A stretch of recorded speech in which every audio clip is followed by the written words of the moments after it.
This is the Greg Bedard Patriots Podcast with Nick Cattles. Well, what a hell of a morning I've had. Greg Bedard's Patriots Podcast with Nick Cattles, brought to you by Athletic Greens, your one-stop shopping for 75 high-quality vitamins to help you start your day right. Greg, this will be a little bit of a quick edition of the pod. Let's start with Mac Jones. Some rumblings about Jones, the relationship with Belichick, and the zappy stuff is still out there, and not being around the facility in February. And something that Zoe said that I wanted to go over and then get your thoughts on. He said this yesterday, quote, "I just hope he's in the building laying claim to what should be his. The way he should look at it, I don't want to give this back up an inch. He should be here installing with Billy, talking about Billy O'Brien every day. This is the offense. We're installing it. Let's get going. I'm just going to do it one-on-one with him. Billy, what are you doing? I'll be in at 7. You got time at 7. Let's go over things for a couple hours." We're not getting a lot of noise from that end of it. And normally I think we would with all the connections. So Zoe is saying that Mac should be on the phone with Bill O'Brien, that they should be meeting every morning at 7 a.m. They should be going over the offense, installing it together. There are some factual things that get in the way of Zoe's thoughts here. Greg, I know you have a lot to say about this. So just what were your thoughts on what Zoe had to say and kind of Mac not being around in February, if that's even possible? Yeah, so first of all, this is not a criticism of Zoe. I love Zoe. I think he's great at what he does, both during the day and on Patriots broadcasts. He's a friend. I texted him about this yesterday because I heard the genesis of this is I heard the soundbite. It was played by Felger and Maz, and it struck me as odd because it's February. And so, we chatted a little bit, about it. And, and the other thing you need to remember is, Nick knows about it better than I do, but I do 2 hours of radio each week. When you're doing live radio, sometimes things come out incorrectly. You're not exactly precise. That's why I'm a writer. I get to sit and choose my words carefully and say that's the way I want it. But when you're on air, sometimes things get lost in translation. And sort of the genesis of this, I think, was a discussion about, there's a lot of discussion about, could Mac Jones be traded? Could they upgrade at quarterback? Aaron Rodgers is out there, whatever. That's the type of stuff going on. And there's also the backdrop of, look, I don't think Bill Belichick was thrilled with Mac Jones this past season, from, his turnovers to the way he acted. He didn't buy into the offense. Like, I don't think Bill loved that. I also don't think Bill indicted him or anybody else on offense, because at the end of the day, even though Bill won't say it to us, which is a little bit disappointing, because I think he'd go a long ways to sort of smoothing things over in his own locker room, if he just came out and said, like, look, I screwed up. I put everyone in a bad position. Matt Patricia, Joe Judge, Mac Jones, the whole offense. That was my fault. I screwed up, and we're going to get it fixed.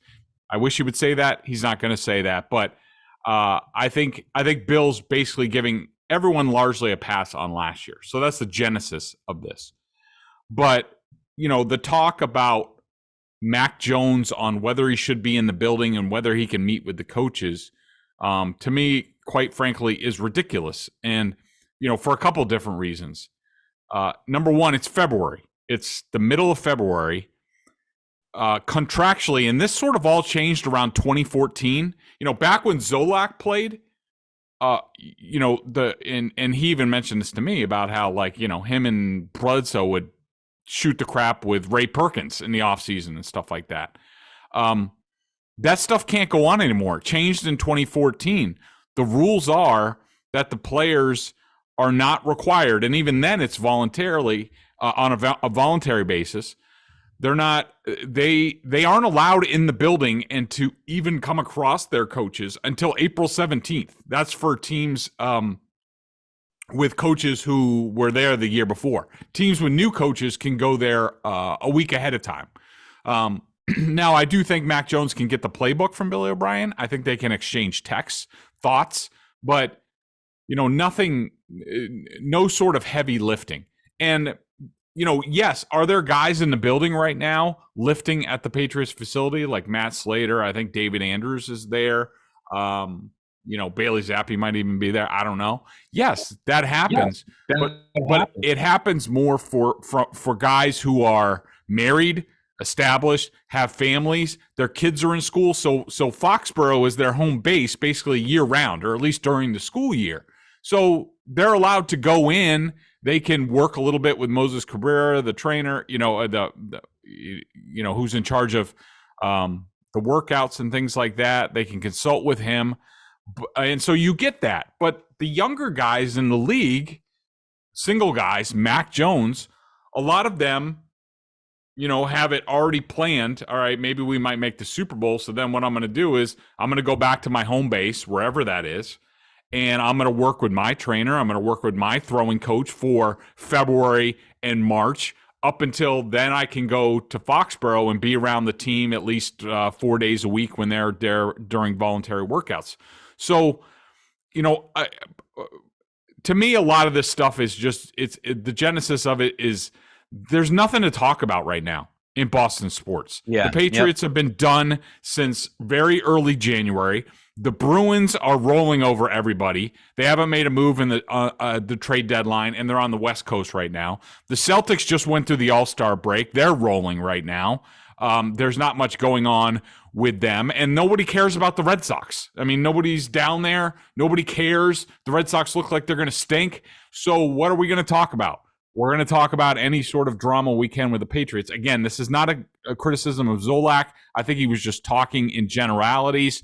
But if anybody's concerned, there's no concern in the building if Mac Jones isn't there on an everyday basis in February. If we get to April and the voluntary program, then you can sort of talk. But right now, to me, it's just sort of silly talk. Yeah, if you're watching this on YouTube, I apologize for not having video. As I mentioned, this morning has been a little bit of a challenge for me technically, but maybe it's a good thing you don't get to see this face. I do have a face for radio, so that's a good part of it, the whole thing. As far as, look, I trust that Mac Jones cares. The entire offseason narrative last year was how hard he was working, and you remember the photo of him.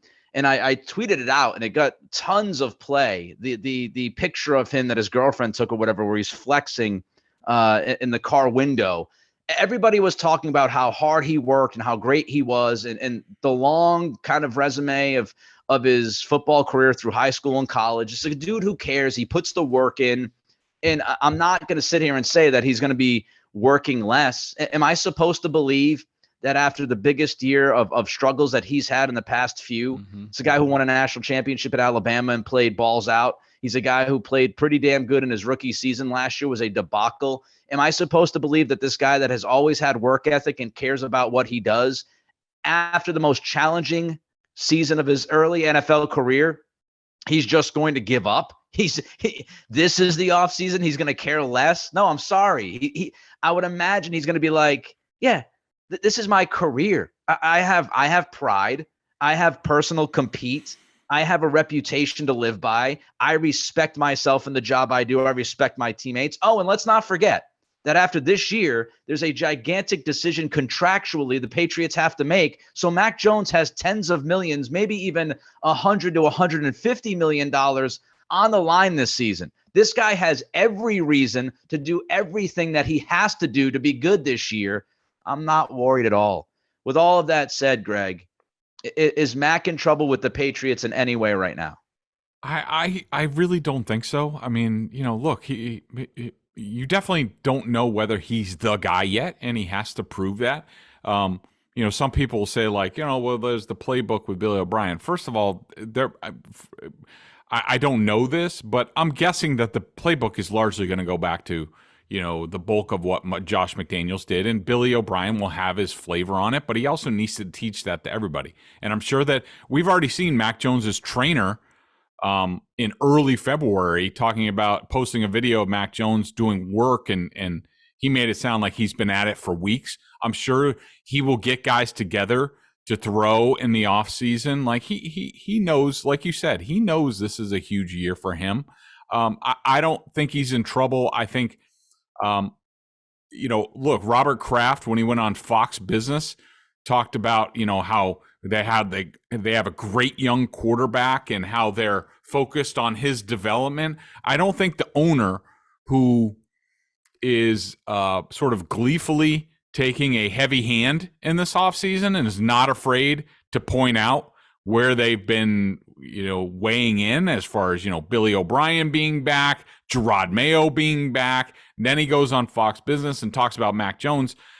If Bill Belichick was telling the owner, like, after this past season, like, look, I really didn't like Mac.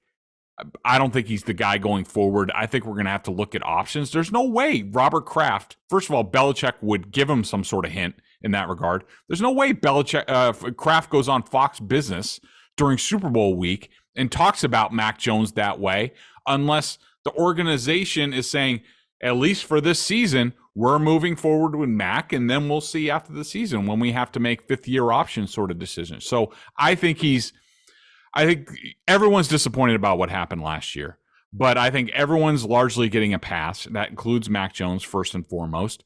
And I think they're looking at a clean slate. Let's forget about last year. Let's go forward. And I think people will get excited about that. One last thing about Mac Jones before we move on to some team needs, and this would be close to the top of my wish list here over the next 9 months or so, just to stop the drama around this dude. Like, look, the reactions on the field and everything and what he did, we covered it. It should have been covered. It should have been talked about. At a certain point, it should have been criticized. But the nonstop, and some of this was expected because, Cam was the one that replaced, quote unquote, Tom Brady. But Mac's the next guy, right? So to look at this and to, just see the nonstop drama surrounding this guy, it's a bit much. It's like every other month it's something different. It was, the offseason last offseason and what the coordinator was doing and the whole offensive philosophy and all of that stuff. Then you got into the season and he got hurt.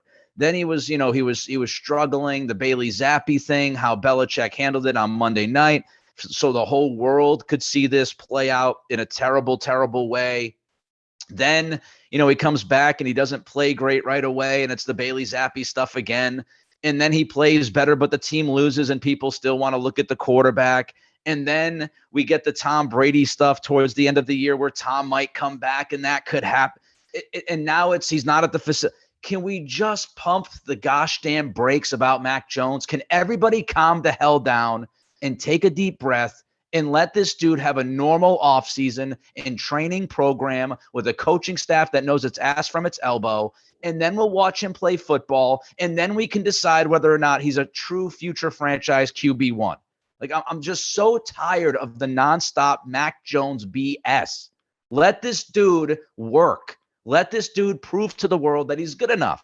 And if he does, he'll get paid. He'll be in New England. Like, it's all these narratives circling around him. Nobody's giving him a chance to breathe and just do his job. Like Belichick always says, do your job. Mac Jones has not been in a position for almost a full year now to just do his damn job. Let's see what happens when he's allowed to do that. That's my tangent. I like it. Before we get to team needs, let's tell the fine people listening to this podcast and watching you on YouTube about Athletic Greens. I started taking AG1 because I wanted to make sure I was getting all the vitamins and nutritional supplements I needed in one place. Now I've been on it for 7 months and I love it. It doesn't taste like it's super healthy, even though it's a green drink. People don't like green drinks. It kind of has a mild tropical taste, a little minty, and I actually look forward to it each morning. So what is this stuff? With one delicious scoop of AG1, you're absorbing 75 high-quality vitamins, minerals, whole food source ingredients, probiotics, and adaptogens to help you start your day right. This special blend of ingredients supports your gut health, your nervous system, your immune system, your energy, recovery, focus, aging, all the things you're looking for.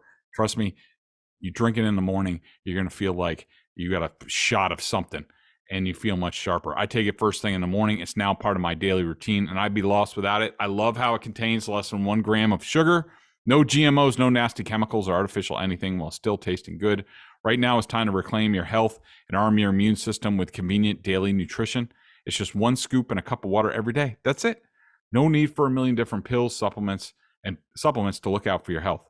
To make it easy, Athletic Greens is going to give you a free 1-year supply of immune supporting vitamin D, very handy in New England during these winter months, and 5 free travel packs with your first purchase. All you have to do is visit athleticgreens.com/Bedard. Again, that's athleticgreens.com/Bedard to take ownership over your health and pick up the ultimate daily nutritional insurance. All right, let's talk team needs and maybe how to fill them, why you feel the way you feel. Greg, we'll start with number 5 on your list. So we have the top 5 of Greg's list of team needs.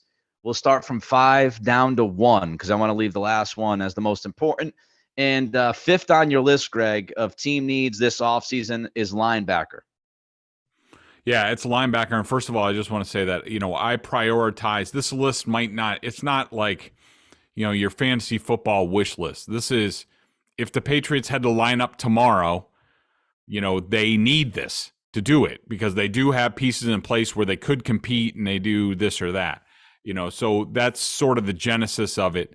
Including, number 2 on my list is starting offensive tackle, and Belichick doing Belichick things, just re-signed Connor McDermott to a 2-year deal. Not that I think he's a starting tackle, and we'll get to that in a second, but that sort of thing. And so number 5 for me is linebacker. I think we've been over it before on the pod. When I look back at last year and I look at where this defense has been since 2019, since the end of 2019, they got old and slow. Your defense is only as fast as your inside linebackers, and the Patriots, Juwan Bentley's okay. He's solid. But Jelani Tavai, good, solid player, versatile. But to me, he's more of a backup, fill in different spots where you need on a matchup basis. The Patriots need some sort of athletic linebacker against these faster teams. The linebackers do not play well against the better offenses that they face. They need to get more athletic. I don't care if it's smaller. Belichick's got to evolve at that spot. But number 5 for me is linebacker. I'd have linebacker likely a little higher on my list because I just think the impact, if you could really find an athlete, could change this defense. And I thought you did a great job, Greg, about a week or 2 ago, writing about this defense against good offenses and the clear difference when you look at the numbers and a lot of those good offenses that they had trouble with. We've talked about this over and over and over again the last few years. Mobile, athletic quarterbacks, teams that are quick as well, sideline to sideline. And I just think a linebacker with athleticism could really, really impact this defense in a great way. Number 4 on your list, Greg. So it's cornerback, and a lot of people will be like, wait a minute, Bedard, I thought you wanted to trade for Jalen Ramsey, and you say how, a number 1 cornerback, if they brought one in, some really good lockdown cornerback would make the Patriots a lot better on defense. Yes, I believe that. But I also look at the roster and realize that as of today, they could line up with Jalen Mills, Jack Jones, and Marcus Jones at the least. And that's if Jonathan Jones, leaves in free agency. They're not dead in the water at cornerback. I think Jalen Mills has a couple years left on his deal. The Jones boys, of course, are rookies, so they're going to be around. They've certainly flashed as rookies, and I expect them to develop. So while I want a number 1 cornerback, I'm not overly desperate. The way sort of Belichick looks at things, and so, but I definitely want one. I think if you get a number 1 cornerback, say you trade for Jalen Ramsey, it's not that big of a deal in terms of draft pick compensation, considering the Rams just want the money off the books. I don't know. Maybe it is a lot of compensation. We'll see. But say it's not, and you can tack on a couple dummy years to sort of, minimize his capped impact, and then again, the Patriots have to evaluate him. If the Patriots look at him and say he has another 2 to 3 years left as a top lockdown cornerback, I think that's the best thing for the Patriots because you put him out there. The Patriots have always been their best when they've had a lockdown guy in one of the spots, and they haven't had that, and it's sort of hurt them in recent years. You saw Jonathan Jones this year, out of his depth as a number 1 cornerback down the stretch. And I think if they get that guy and can slot everybody 1 slot lower, then I think the Patriots have a chance to be, a pretty darn good defense this year. I'd slide cornerback up a few spots. I'd love a true number 1 shutdown corner. I don't trust Jalen Mills as a corner. Never have, never will. He's had his hits and his misses. He had trouble staying on the field last year. He's not getting younger like all of us. And, Jack Jones with the off the field stuff in college and then what happened at the end of the year. I don't know if I trust him to be my true number 2 guy. So I think adding at cornerback, if you could find, I mean, Ramsey would be fantastic, but a true number one corner would be great, whether it's through drafts, free agency, or trade. Number 3, Greg, on your list. Number 3 is tight end, and I'm sure a lot of people won't agree with that, but my thinking is this. Look, Hunter Henry's going into the last year of his deal. That he didn't get a renegotiation last year or even a contract extension tells me that he's looking to go to free agency again. So let's just play this out. They go through the year. Hunter Henry doesn't want a contract extension. He bets on himself that he can, hit free agency and be desired. The Patriots are left with Jonnu Smith on the roster because they can't get rid of him because of his contract, at least this season. They could after the season. Right now, they don't have anything at tight end beyond this year. So to me, it's vital that they get some sort of tight end at some point who, could, with a year of development, be sort of a solid guy. It looks like there's a lot of tight ends in this draft. That's the way I would like to do that. 14, it's possible. Maybe especially if the Patriots trade down for 14, if they don't like what's there, they might be able to get, there's Meyer, there's a kid, I think from the West Coast. There's a bunch of top prospects at tight end, but I definitely think it's a need for this team because I'm not leaving myself short going into next year. Look, I'm a Notre Dame fan. Michael Mayer is fantastic. I think he's going to go in the top 15 of this draft. He might be right around there for the Patriots. I don't hate the idea of adding a tight end. It would not be in my top 3 personally. I think you can survive and maybe even thrive with Henry and Smith this year. But I do like the idea of drafting 1, if not 2 tight ends. I don't know if I'd spend, high draft picks, maybe 3rd round, mid rounds. Let's do the Devin Asiasi Keen thing again. Yeah, that was awesome. Well, I trust Bill O'Brien. I do. I think he'll get more out of these tight ends this year. So I don't think it's as urgent to be in my top 3, but I get your philosophy and theory and kind of hypothetical play out there, especially with Hunter and his contract. All right, number 2 on your list. By the way, let me give you a quickie story on that, Bill O'Brien and tight ends, because I heard him clinic once on the Patriots 2 tight end offense, and they told the story about how going into that offseason, Belichick always gives the coaches like a project to do. So Billy was part of the project to find, they wanted to get 2 young tight ends. They wanted more tight ends. They wanted to move in that direction with the offense. And so they evaluated all the college prospects. And O'Brien told the story about how they were all in agreement. They all liked Hernandez. But O'Brien admitted he did not have Gronkowski in his top 3 or whatever. And he was like, thank God Belichick did. So that's a little bit of a tangent and fun fact for you. Number 2 is starting offensive tackle. I think that's pretty obvious.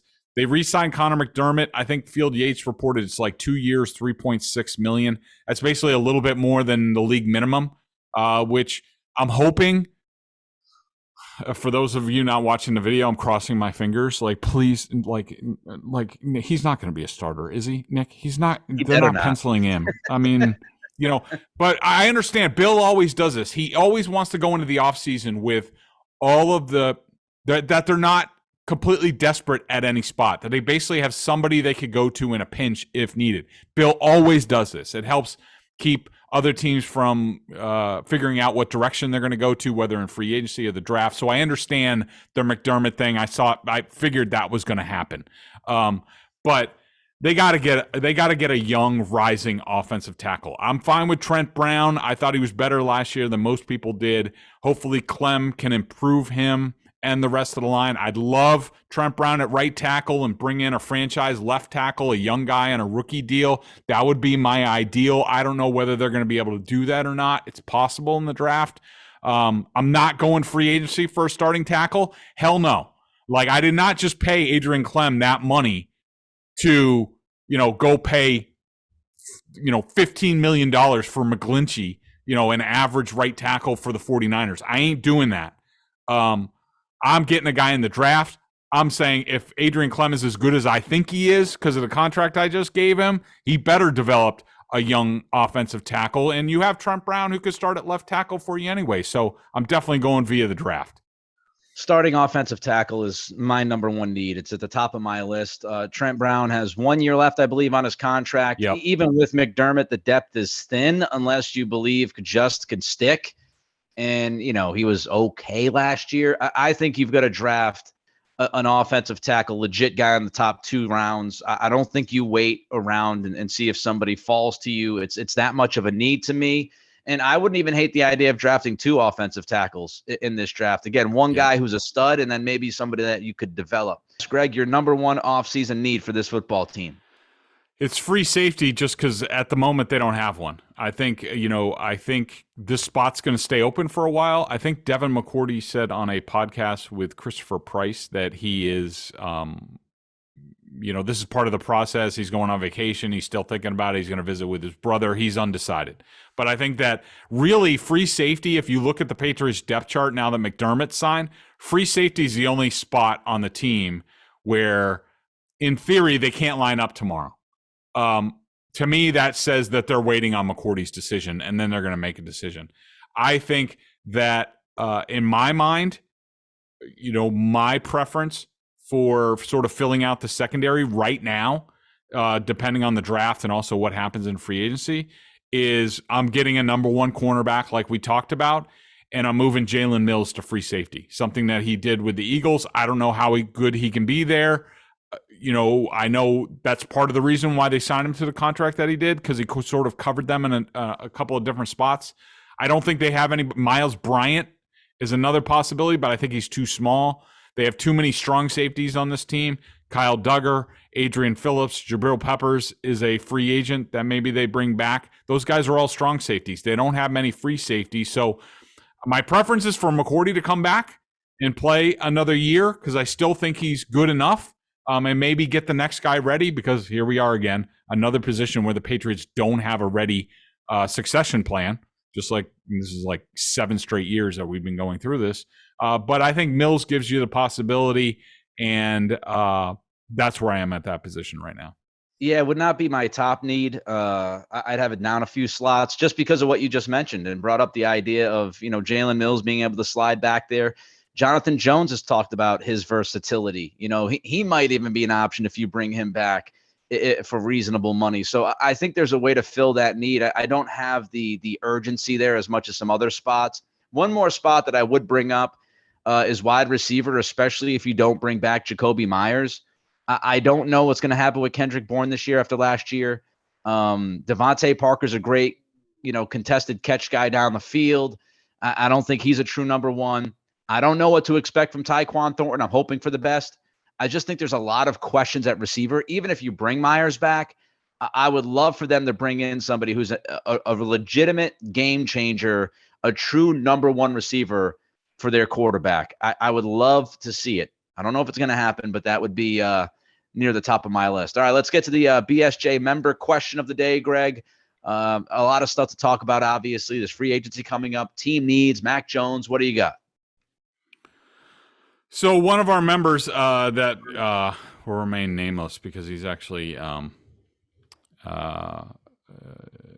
let's see, he's in the mix as far as like union people and the NFLPA and stuff like that. So I don't want to totally add him. But he was listening to my solo pod from last week. We missed you under the weather last week, Nick. And he sort of took issue with my criticism that I basically said I hate free agency. And I do. I mean, it's fun to talk about, and it's fun, silly season, and it can help you get back to contention right away. But in general, I feel that a lot of it is you're dealing with other people's trash. I mean, look at Jonnu Smith. The Titans let him go for a reason. The Patriots snatched him up. He hasn't really done anything here. Then again, other guys do pay off. I mean, Hunter Henry's been decent.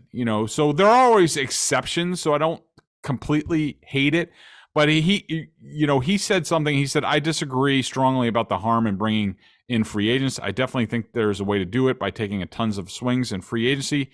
First Super Bowl offseason, Mark Anderson offseason was a great example. And my response to that was, yes, when the Patriots went from 2000 to 2001, they brought in a ton of free agents. They sort of filled in the gap. with veteran guys, under the radar type guys. And even Mark Anderson, Andre Carter, that year, they did that.